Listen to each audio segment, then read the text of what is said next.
मोहिनी के 3 बेटे थे। पति खूब अच्छा कमाता और बड़े घर की ऐश सब था मोहिनी के जीवन में।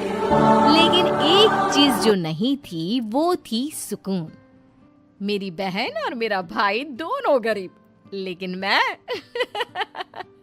मेरे पास तो नोट की बरसात है। तभी मोहिनी की बहन वीना उसके दरवाजे आ जाती है। अरे मोहिनी, कैसी है? मेरे घर में ना सिलेंडर खत्म हो गया है। तेरे पास तो इतने पैसे हैं, भरवा देना मेरा सिलेंडर। पैसे जैसे ही आ जाएंगे मैं दे दूंगी। तभी मोहिनी का पति राकेश आ जाता है। क्या है वीना, ये अपने घर की परेशानी हम लोगों के घर ना गाया करो। तुम्हारी बहन को तुम लोगों पर तरस आ जाता है और वो पैसे देने लग जाती है। मुझे ये बिल्कुल पसंद नहीं है। ओ जीजा जी, नहीं, मैं तो वो बस अच्छा, मैं चलती हूँ। वीना वहां से चली जाती है। उसके जाने के बाद, अच्छा किया जो आपने सुना दिया।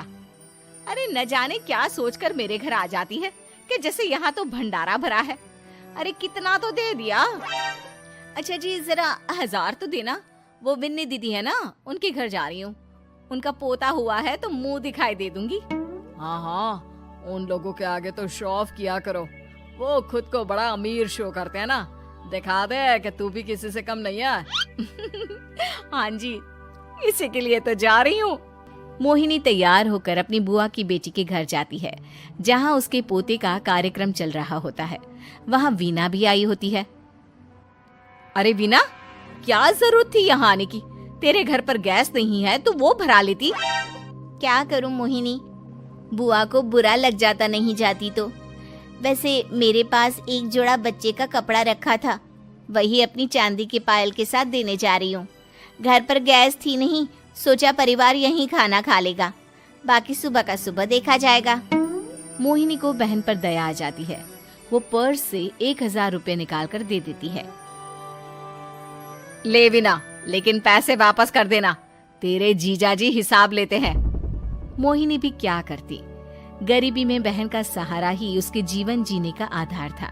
फिर एक रोज, सुनिए, भाई के घर बेटी हुई है, मुझे माँ के पास जाना होगा। अरे उस घर में ना कूलर है ना एसी, कैसे रहोगी तुम? हाँ, वही सोच रही हूँ कि अकेली जाऊं, बच्चों को साथ ना ले जाऊं। चली जाओ, लेकिन ये जो तुम अपने गरीब परिवार से मिलने चली जाती हो ना, मुझे बिल्कुल अच्छा नहीं लगता। पता नहीं मैं भी कैसे मैनेज करती हूँ, लेकिन क्या करूँ। मोहिनी भाई भाभी के घर आती है।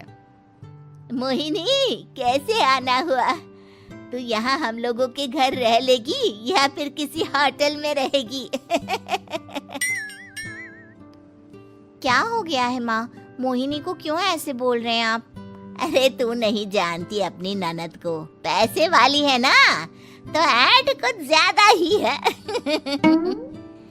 मोहिनी को माँ की बात का बुरा नहीं लगता है, क्योंकि उसे पता ही नहीं चलता कि माँ उसे जली कटी सुना रही है। वो भाभी की बच्ची के साथ लेन देन करती है और वहाँ से चली जाती है। उसके जाने के बाद, माँ, क्यों आप मोहिनी को इतनी सारी बातें सुनाती हो? भाई का बेटा बोल पड़ता है। माँ, क्योंकि दादी जानती है कि बुआ के अंदर घमंड है। सही बोल रहा है मोहन, बहू भले तुझे ना दिखता हो, लेकिन मुझे और मोहन को दिखता है कि वो कितनी घमंडी है। मोहिनी मायके आती है, जहाँ गरीबी के कारण चीजें कम होती हैं। इस मोहन के बच्चे को काम पर लगा दो ना, किसी दुकान या किसी होटल में, बर्तन धो लिया करेगा, कम से कम 4 पैसे और आएंगे घर में। देख मोहिनी, माना तेरे पास पैसा है, लेकिन तेरे भाई के दिन इतने भी बुरे नहीं चल रहे कि वो अपने बच्चे की पढ़ाई रुकवा कर उससे बर्तन धुलवाए। मोहन माँ की ओर देखता है, जैसे आंखों से बोल रहा हो, देख लिया बुआ का हाल। हाँ मोहिनी, बात तो सही है, लेकिन अभी मोहन को पढ़ना है। आखिर तुम भी तो अपने दोनों बेटों को पढ़ा रही हो ना। मेरे बेटों से कैसे कंपेयर कर सकती हैं आप? अरे वो तो कलेक्टर बनेंगे। हाँ, कल को वो मोहन को नौकरी में रख लेंगे, क्यों? मोहिनी कुछ दिन और रहकर चली जाती है। धीरे धीरे दिन बीतता है। मोहन बड़ा होता है और कड़ी मेहनत से सफल भी हो जाता है। मोहिनी, माँ के जाने के बाद तो तुमने भाई भाभी के घर जाना छोड़ ही दिया, क्यों? वो क्या है ना, उन लोगों का घर छोटा है, मेरे बच्चे जाना ही नहीं चाहते। पर तुझे क्यों अचानक मायके की बात याद आ गई?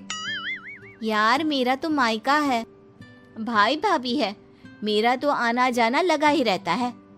हाँ, क्योंकि तुझे आदत है ना ऐसे छोटे से घर में और कम पैसे में रहने की। वैसे क्या खबर है आजकल मायके की अपने? अब वो घर छोटा और कम पैसे का नहीं रहा, क्योंकि मोहन तो बहुत बड़ा आदमी बन गया है। फिर क्या?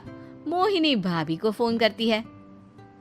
मोहन किसी बड़ी कंपनी का मैनेजर हो गया है क्या भाभी? क्या ये सच है? हाँ मोहिनी दीदी, अब तो हम लोगों के गरीबी के दिन कट गए। आपके भाई ने कोई अच्छे कर्म किए होंगे जो हम लोगों का बेटा इतना अच्छा कमा रहा है। देख लो भाभी, पहले भी आपने कई गलतियां की थी, आप थोड़ा संभल कर चलना। भाभी को मोहिनी की बात समझ में नहीं आती कि वो क्या कहना चाहती है।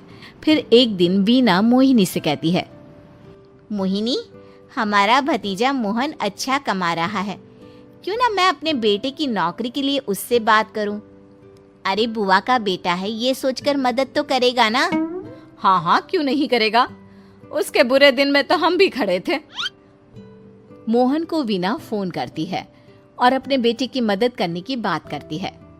हाँ हाँ बुआ, क्यों नहीं, आप सिद्धार्थ को भेज दें, मैं अपनी ही कंपनी में उसकी नौकरी करवा देता हूँ। दिन बीतते हैं, अब वीना के हालात भी अच्छे हो जाते हैं। क्या बात है वीना, तूने भी कार ले ली, वो भी इतनी अच्छी? हाँ मोहिनी, अपने भतीजे के कारण तो हम लोगों की दिन अच्छे हो गए। उसने सिद्धार्थ की नौकरी लगवा दी है, वो भी शानदार। ठीक है, लेकिन पैसे ख्याल से खर्च करना। वो क्या है ना, पैसे आने आसान है लेकिन संभालने मुश्किल। मोहिनी घर पर अपने पति से बात करती है। देखो ना, सबके पास पैसे हैं, एक वक्त था जब मैं ही अमीर हुआ करती थी। लगता है कि ज्यादा दिन नहीं रह पाओगी, मेरी नौकरी को कुछ साल ही बचे हैं और तुम्हारे दोनों लड़के निकम्मे हैं। उन लोगों को बोलो ना कि नौकरी करे। तभी वहाँ मोहिनी के बेटे भी आ जाते हैं। अरे हमें क्या मोहन समझा है जो दिन रात गधे की तरह काम करते रहे? खैर, दिन फिरते हैं और मोहिनी के पति की नौकरी भी खत्म हो जाती है। मोहिनी क्या करे, थोड़े से पैसे में गुजारा नहीं हो रहा है। तो क्या करे, मेरी समझ में कुछ नहीं आ रहा। मोहन को बोलो ना कि वो इन दोनों के लिए नौकरी देखे, जैसे सिद्धार्थ के लिए नौकरी देखी है। मोहिनी क्या कहती, उसे अपने वो दिन याद आ जाते हैं जब उसने भाभी से मोहन को नौकर बनने की सलाह दी थी। क्या हो गया, क्या सोच रही हो मोहिनी? यही कि वक्त कभी भी किसी का भी पलट सकता है, ऊपर वाले से डर कर रहना चाहिए।